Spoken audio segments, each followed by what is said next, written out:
Friends, एक बार फिर से स्वागत है आपका मेरे YouTube channel study care education point पर। तो आज मैं आपके लिए फिर से लेकर आया हूँ इंग्लिश ग्रामर का एक थर्ड पार्ट, जो कि इससे पहले मैं 2 पार्ट अपलोड कर चुका हूँ। उन पार्ट्स में मैं बता चुका हूँ ये ग्रामर क्या है, ग्रामर का बेसिक्स टर्म्स, टेंस के बारे में क्या है, टेंस क्या है, उसे कितने प्रकार के टेंस होते हैं मैं अच्छे से बता चुका हूँ, और उन टेंस को कितने भागों में बांटा गया है वो भी मैं आपको बता चुका हूँ। मेरी पिछली वीडियो में मैं अपलोड कर चुका हूँ। आज हम उन टेंस के प्रकार के बारे में ही पढ़ेंगे। तो चलिए, कुछ इस तरह है, एक बार मैं फिर से रिपीट कर देता हूँ। तो चलिए आज की वीडियो स्टार्ट करते हैं, बात करते हैं टेंस की।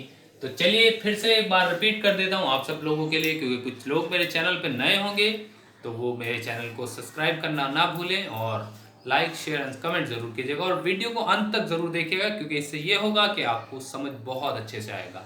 कोशिश करूंगा आपको बहुत अच्छे से एग्जांपल देकर के समझाने की। तो चलिए एक बार ओवरव्यू लेकर थोड़ा सा रिपीट कर देता हूँ। टेंस टेंस के बारे में हमने पढ़ा था। टेंस मतलब काल, यानी कि समय। अब समय को कितने भागों में बांटा गया है? समय होता है 3 तरह का: प्रेजेंट, पास्ट एंड फ्यूचर, जो मैं बता चुका हूँ। प्रेजेंट जो चल रहा है, पास्ट जो बीत चुका है, फ्यूचर जो आने वाला है, यह मैं पिछली वीडियो में बता चुका हूँ। और मैं ये भी बता चुका हूँ इसे कितने भागों में बांटा जाता है। इन्हें 4 भागों में बांटा जाता है, मैं पिछली वीडियो में बता चुका हूँ। उसका लिंक आपको इस वीडियो से मिल जाएगा, लेकिन एक बार फिर से रिपीट कर देता हूँ। इसे 4 भागों में बांटा गया है, जैसे कि फर्स्ट पार्ट है इंडेफिनिट, दूसरा कंटिन्यूअस, तीसरा परफेक्ट और चौथा परफेक्ट कॉन्टिन्यूअस। जी हाँ, आपने बिल्कुल ठीक सुना, यही 4 भाग होते हैं जिनमें समय को बांटा जाता है। और कुछ नहीं करना है, बस इसको पार्ट में ऐसे डिवाइड किया है कि बहुत आसानी से याद हो जाए। बस यही भाग उठा करके पास्ट में रख देने हैं। पास्ट के भी यही 4 भाग होते हैं जो प्रेजेंट में थे, एज इट इज उठा करके आप पास्ट में रख देंगे। ये हो जाएगा past indefinite, past continuous, past perfect और पास्ट परफेक्ट कॉन्टिन्यूअस। जी हाँ, और यही भाग हम फ्यूचर में भी सेट कर देंगे। फ्यूचर का भी इंडेफिनिट, कंटिन्यूअस, परफेक्ट और परफेक्ट कॉन्टिन्यूअस। ये क्या होते हैं, इनका क्या मतलब होता है, मैं अपनी पिछली वीडियो में बता चुका हूं। और आज मैंने आपसे वादा किया था कि मैं आज आपको इन 12 भाग जो है ये पढ़ाने का मैंने वादा किया था आपसे। तो चलिए स्टार्ट करते हैं आज की वीडियो। तो मैं आपको पढ़ाऊंगा आज ये 12 भाग के बारे में। चलिए, सबसे पहले भाग है इंडेफिनिट। तो आज हम पढ़ेंगे इंडेफिनिट।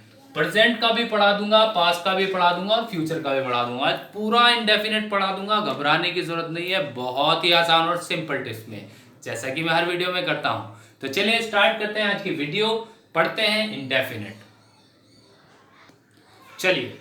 चलिए हम चलते हैं सबसे पहले प्रेजेंट के इंडेफिनिट की ओर। पहले मैं आपको प्रेजेंट का इंडेफिनिट पढ़ाऊंगा, फिर पास्ट का और फिर फ्यूचर का। इस तरह पूरा का पूरा इंडेफिनिट आज पढ़ा दूंगा, टेंशन लेने की जरूरत नहीं है। बिल्कुल आसान है, बहुत ही आसान और सिंपल टिप से पढ़ाऊंगा।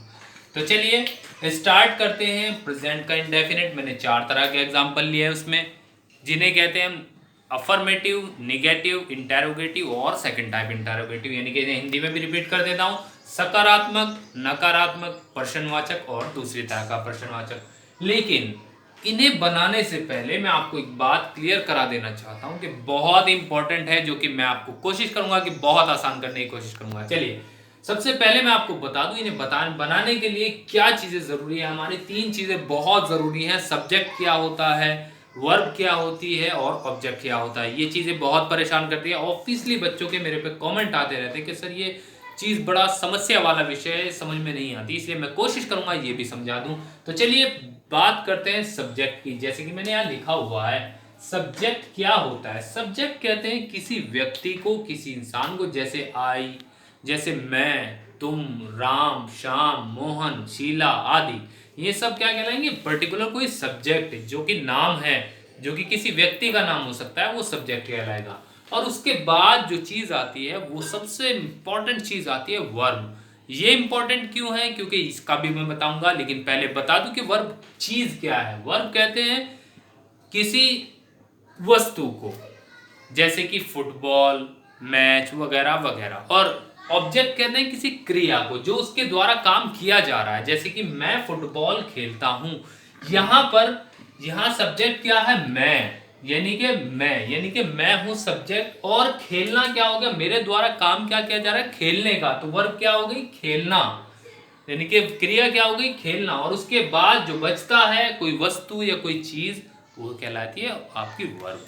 Done it, fine. तो चलिए इस तरह आपको सब्जेक्ट भी क्लियर है, वर्ब भी क्लियर है और ऑब्जेक्ट भी क्लियर है। अब चलिए अब बनाते हैं हम सेंटेंस। अब ट्रांसलेट करना हमारे लिए आसान होगा। एक बार फिर से रिपीट कर देता हूँ। सब्जेक्ट किसी व्यक्ति को कह सकते हैं और ऑब्जेक्ट किसी क्रिया को कह सकते हैं जो उसके द्वारा काम किया जा रहा है, और वर्ब कहते हैं किसी वस्तु या किसी चीज को। तो चलिए अब हम स्टार्ट करते हैं अपनी ट्रांसलेट करना। तो यहां पर मैंने एग्जांपल लिया है अफर्मेटिव का, नेगेटिव का, इंटरोगेटिव का और सेकंड टाइप इंटरोगेटिव का, जिनके थ्रू मैं आपको समझाने की कोशिश करूंगा। तो चलिए सबसे पहले अफर्मेटिव का एग्जांपल देखते हैं। मैं लिखा हुआ है मैं फुटबॉल खेलता हूं, यानी कि मैं फुटबॉल खेलता हूं। सब्जेक्ट क्या है इसमें? मैं, यानी कि मेरे द्वारा काम किया जा रहा है तो मैं हूं सब्जेक्ट। और वर्ब क्या है इसमें? जैसे कि मैंने अभी बताया, आपको याद होगा कि वर्ब क्या बताया था मैंने, उसके द्वारा क्या वस्तु क्या है इसमें, फुटबॉल, और उसके द्वारा काम यानी कि क्रिया क्या किया जा रहा है, खेलने का। तो यहां सबसे पहले इसका फॉर्मूला बनता है subject plus verb and then object. यहां पर मैं फॉर्मूला भी लिख देता हूं आपका, जिससे कि आपको आसानी है। Subject plus verb first form and then object. ये आपका फॉर्मूला आपकी स्क्रीन पर है। यहाँ पे सबसे पहले रखेंगे सब्जेक्ट और फिर वर्ब की first form and then object. Subject मैंने रख दिया आई, खेलने का रख दिया मैंने प्ले, और फुटबॉल रख दिया, डन इट। सब्जेक्ट के बाद वर्ब रख दिया एंड देन ऑब्जेक्ट। यहाँ तो सेंटेंस हमारा क्या बनता है? आई प्ले फुटबॉल, मैं फुटबॉल खेलता हूँ। जी हाँ, बिल्कुल ठीक। और अब इसमें ही मैं इसी वाक्य को अगर नकारात्मक में कहूँ यानी कि नहीं वाले में कन्वर्ट करूँ तो क्या हो जाएगा? मैं फुटबॉल नहीं खेलता हूँ। ऑब्वियसली नहीं लगा, बस इतना सा फर्क पड़ा, मैं फुटबॉल नहीं खेलता हूँ। अब इसमें क्या हो जाएगा? I do not play football, यानी कि जब नकारात्मक वाले वाक्य आ जाए तो उनके हेल्पिंग वर्ब आप यूज कर सकते हैं डू नॉट। डू के साथ नॉट का यूज करेंगे आप, क्योंकि नहीं है तो नॉट का ऑब्वियसली लगना है, तो डू नॉट का यूज कर देंगे। सबसे पहले सब्जेक्ट रखेंगे, फिर डू नॉट प्ले फुटबॉल। यहाँ पे क्या बन गया इसका? सब्जेक्ट रख दिया मैंने आई, डू नॉट नहीं के लिए, और खेलना प्ले, और फुटबॉल वही क्रिया जो थी इसकी। तो सब्जेक्ट हमारा ट्रांसलेट क्या होता है? I do not play football. ऐसे करके हमारा नेगेटिव भी बन जाता है। और अब जरा चलते हैं इंटेरोगेटिव की तरफ, यानी कि प्रश्नवाचक की तरफ, जो कि प्रश्नवाचक वाक्य आता है जिसे क्या, क्यों, कब, कैसे जिनमें आता है उन्हें कहते हैं आप प्रश्नवाचक। जो कि मैं आपको बता दूं, जिनमें क्या, क्यों, कब, कैसे, कहाँ, यहाँ, जहाँ, किसका, किसे, किसने, किसको, ये आदि शब्द आते हैं जिनमें आप प्रश्न पूछे जाते हैं। इस तरह के शब्दों से अगर आपका वाक्य शुरू हो रहा है तो वो कहलाएगा आपका प्रश्नवाचक वाक्य। तो अब अगर इसी वाक्य को मैं प्रश्नवाचक में बदलूं तो क्या हो जाएगा? क्या मैं फुटबॉल खेलता हूं? वाक्य जरा ध्यान से सुनिएगा, मैंने क्या बोला? क्या मैं फुटबॉल खेलता हूं। अब इसी वाक्य को मैंने प्रश्नवाचक बना दिया। अब उसका रूल्स क्या है? डू हम पहले रख देंगे, बस डू या डज हम सब्जेक्ट से पहले रखेंगे, क्योंकि अगर सब्जेक्ट सिंगुलर है तो डज, और अगर प्लूरल है तो डू। अभी सब्जेक्ट हमारा प्लूरल है क्योंकि आई प्लूरल काउंट है, प्लूरल में काउंट किया जाता है, तो मैंने रख दिया डू। सब्जेक्ट से पहले डू रखा जाएगा, फिर सब्जेक्ट, फिर प्लस वर्ब की first form and then object. तो हमारा सेंटेंस इस तरह क्या बन जाएगा? डू डज सब्जेक्ट से पहले आ गया, डू आई प्ले फुटबॉल। तो ऐसे करके हमारा ये इंटेरोगेटिव भी बन जाता है। अब जरा दूसरी तरह का इंटेरोगेटिव क्या होता है, ये भी बड़ा समस्या का विषय है, लेकिन मैं कोशिश कर रहा हूँ इसको भी बहुत आसान कर दूं। दूसरी तरह का इंटेरोगेटिव में क्या होता है? होता वो भी इंटेरोगेटिव ही है, लेकिन उसमें क्या, क्यों, कब, कैसे, कहाँ, ये शब्द जो है वो सेंटेंस के शुरुआत में ना करके बीच में आ जाते हैं, बस इतना सा फर्क पड़ता है। और बनाना भी बिल्कुल फर्स्ट वाले की ही तरह है, इसमें कोई चेंजेस नहीं आती। बनाना कैसे, ये देख लीजिए। अब ये जो शब्द आ गए हैं क्या, क्यों, कब, कैसे, इनकी अंग्रेजी आप सबसे पहले बना देंगे। अगर ये बीच में शब्द है, यहाँ बीच में शब्द क्या आ रहा है? कब। मैं फुटबॉल कब खेलता हूं, यानी कि कब, किस समय खेलता हूं, तो यानी कि कब की इंग्लिश सबसे पहले बना दी आपने। यहां लिखा हुआ है व्हेन। व्हेन के बाद डू, फिर सब्जेक्ट, फिर प्लस वर्ब की first form and then object. तो यहां से हमारा सेंटेंस क्या बन जाता है? When do I play football. बस ये था आपका प्रेजेंट इंडेफिनिट। समझ आ गया होगा, उम्मीद करता हूं। अब हम चलते हैं पास्ट इंडेफिनिट की तरफ। ये हमारा सब प्रेजेंट इंडेफिनिट पूरा हो गया, तो चलिए चलते हैं पास्ट इंडेफिनिट की तरफ। तो चलिए स्टार्ट करते हैं पास्ट इंडेफिनिट, क्योंकि प्रेजेंट का मैं पढ़ा चुका हूं और तीनों चारों तरह के एग्जांपल देके समझा चुका हूं, सकारात्मक भी, नकारात्मक भी, प्रश्नवाचक भी और दूसरी तरह का प्रश्नवाचक भी। तो चलिए जल्दी से स्टार्ट करते हैं पास्ट इंडेफिनिट। पास्ट इंडेफिनिट में भी वही 4 एग्जाम्पल आपको देना चाहूंगा, प्रश्नवाचक, दूसरी तरह का प्रश्नवाचक, सकारात्मक और नकारात्मक।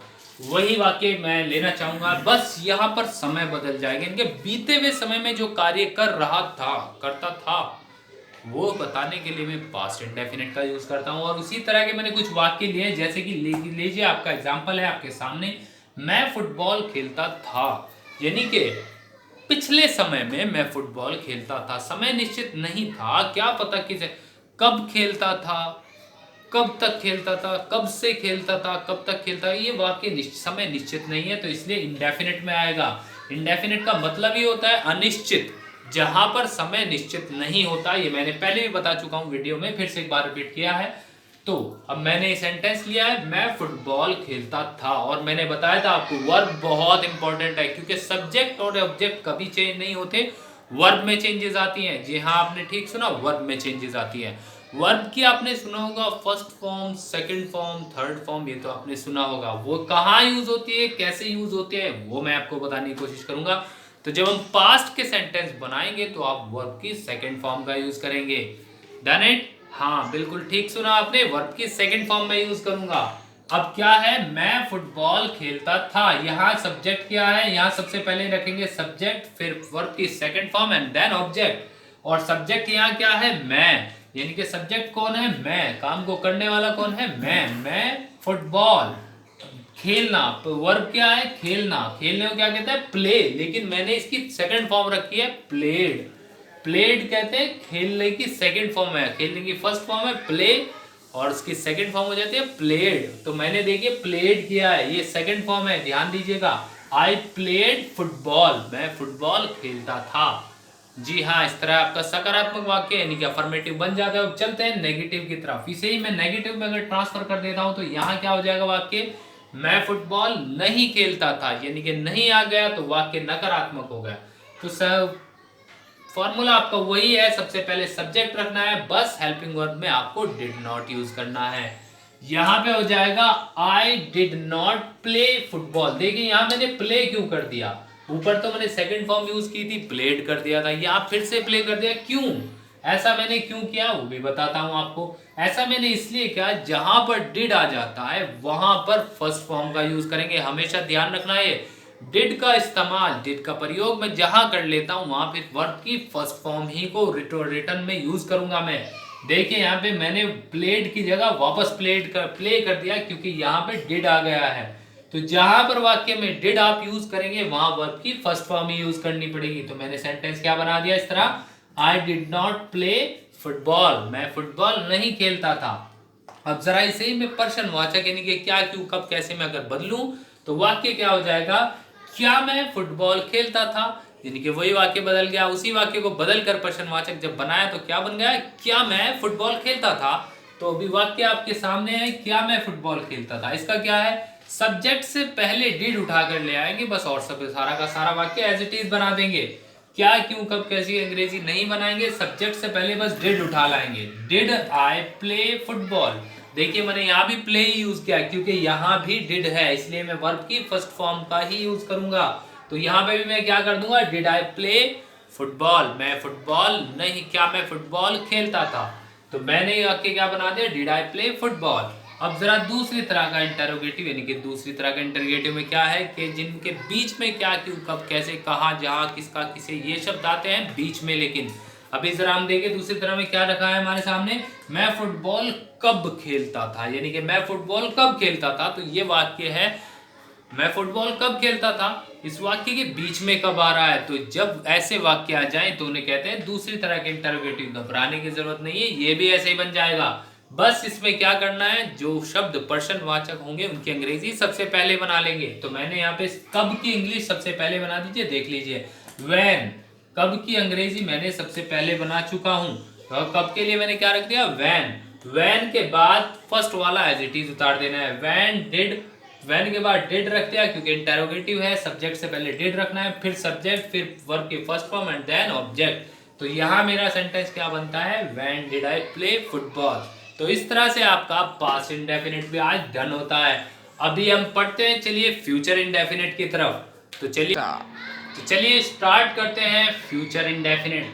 फ्यूचर की तरफ आपको बहुत तेजी से ले चलता हूँ क्योंकि वीडियो बहुत बड़ी ना हो जाए, इसलिए फ्यूचर की तरफ ले चलता हूँ। तो फ्यूचर में भी वही 4 एग्जाम्पल मैं आपको लिख देने की कोशिश करूंगा, सकारात्मक भी, नकारात्मक भी, प्रश्नवाचक और दूसरी तरह का प्रश्नवाचक। तो जरा फ्यूचर के इंडेफिनिट में जो काम मैं आने वाले समय में करूंगा उन सभी को बताने के लिए मैं फ्यूचर इंडेफिनिट यूज करूंगा। जैसे कि मैंने एग्जांपल लिया है अफर्मेटिव का, मैं फुटबॉल खेलूंगा, लेकिन समय निश्चित नहीं है, कब से खेलूंगा, कब तक खेलूंगा ये निश्चित नहीं है, तो इसलिए इंडेफिनिट है, डेफिनेटली इंडेफिनिट है।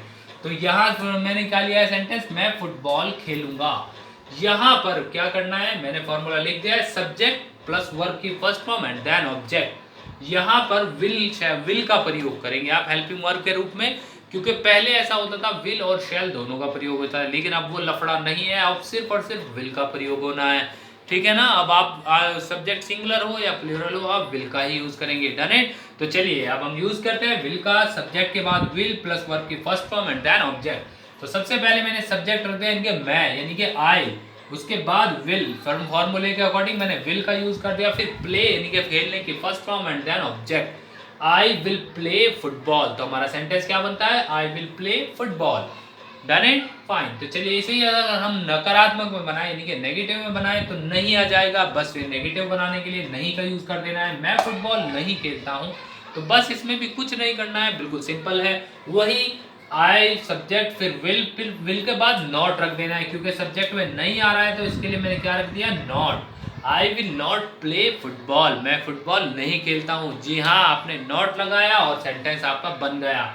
और इसके बाद आप इसी सेंटेंस को अगर प्रश्नवाचक में कहें तो कैसे कहा जाएगा, क्या मैं फुटबॉल खेलता हूँ, और यही आपके स्क्रीन पर है, क्या मैं फुटबॉल खेलता हूँ, खेलूंगा, आई मीन क्या मैं फुटबॉल खेलूंगा, मैं भविष्य में क्या फुटबॉल खेलूंगा। तो मैंने ऐसा कुछ प्रश्न पूछा है, तो इसके लिए क्या करना है, विल को सब्जेक्ट से पहले उठा करके ले आना है, जैसे कि मैंने क्या, देखिए विल फिर सब्जेक्ट फिर वर्ब की first form and then object. तो मेरा सेंटेंस क्या बनता है, विल आई प्ले फुटबॉल, क्या मैं फुटबॉल खेलूंगा।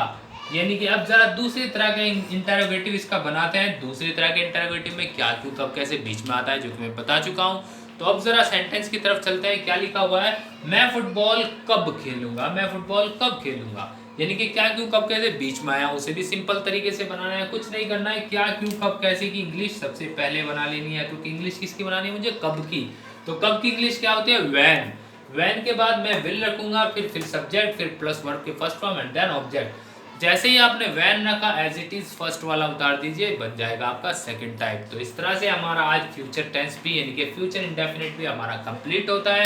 तो आज की वीडियो में इतना ही था। अगर आपको वीडियो अच्छी लगी हो तो प्लीज़ लाइक कीजिएगा, कमेंट कीजिएगा और शेयर करना मत भूलिए। और अगर आप चैनल पर नए हैं तो मैं जैसे कि हर बार कहता हूँ, आप सब्सक्राइब जरूर कर लीजिएगा, क्योंकि और घंटी वाला आइकन को यानी कि बेल आइकन को दबा दीजिएगा, जिससे कि ये होगा कि मैं जो भी वीडियो बनाऊंगा आप तक नोटिफिकेशन सबसे पहले पहुंचेगा। तो नेक्स्ट वीडियो में मुलाकात होती है, तब तक के लिए हैव अ गुड डे।